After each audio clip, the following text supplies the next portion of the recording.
Hello guys, good morning. Ito po, ano tayo ng mansanas. Magbabalat ako ng mansanas kasi maghihiwa ako. Magbabalat tayo ng mansanas.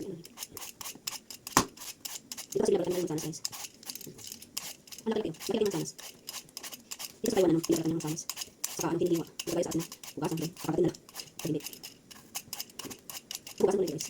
Hugasan ko rin kanina. Ang laki guys ng mansanas. Parang mukhang juicy. Ito guys, pagkatapos hiwain, ibababad ko siya sa tubig. Ibababad ko siya sa tubig na may asin.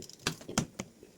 Ibababad ko siya sa tubig na may asin kapag hiniwa ko po ito para hindi ko siya iitin. So, ito yung tubig. Tapos, lagyan ko po siya ng asin. Ayan. Lagyan ko siya ng dalawang asin. Tsaka asin. Tapos ako hiwain. Para i-direct ko po siya. Hindi siya iitin. Kasi medyo makakulitin. Ayan guys.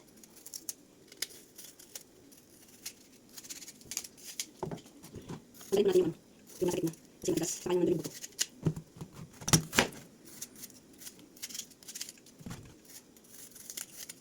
Wala na ako guys. Tapos laki pa. Yan. Hihiwain ko natin. Saka po natin ilagay dito sa tubig na may asin para hindi ko siya iitin. Ay kasi guys, kapag na ano siya, maliban na ng tawag. Maganda ako, maganda kasi guys, kasi ganun pa rin yung kulay. Minsan dito guys, yung sanas ni Blender po ito, may carrots and cucumber, tapos saging. Yan. May sapa dito guys. Ayan o, may mga isda na tilapia. Dito sa park na to, ang daming mga sapa-sapa. Tapos ang daming mga tilapia. Hindi nila inaano. Ayan, may orange pa nga doon. May isda. Ang dami guys. Malalaki ng ano. Malalaking tilapia. Baka hindi naman nila inaano yan.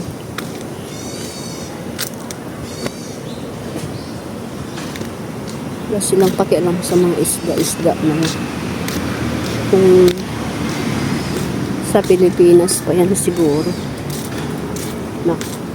naubos na, diba? Ayan guys, balikan ko kayo guys.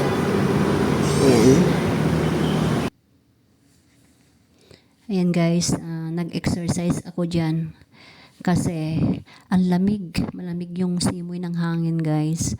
Kaya ano, ayan guys, dito nag-e-exercise ako dyan palagi guys. Halos araw-araw ako nag-e-exercise yan. At hindi lang po yan yung ano, yung pwedeng pag-exercisean. May sit-up din dyan, may mga swing yan, may mga basketball dyan. Dyan guys, dito sa park na to, ang ganda, ang dami-daming pwedeng ano, gawin. Dami dyan, actually ang dami nag-ano dyan, nagbabasketball dyan guys, sa ano, harapan ng pinag-exercisean ko. Ang daming mga ano, pwedeng libangan guys. Masarap kasi mag-exercise guys, araw-araw. Para pagpawisan kasi medyo ano na dito malamig na ang panahon, winter na guys, kaya masarap mag-exercise, hindi siya mainit. Ganito lang guys ang mga ano, mga trabaho namin. Dinadala namin ang mga alaga namin dyan sa park para malibang sila guys, kasi marami din mga matatanda dyan na nag-exercise. Yan. Anyway guys, thank you for watching sa aking simpleng video.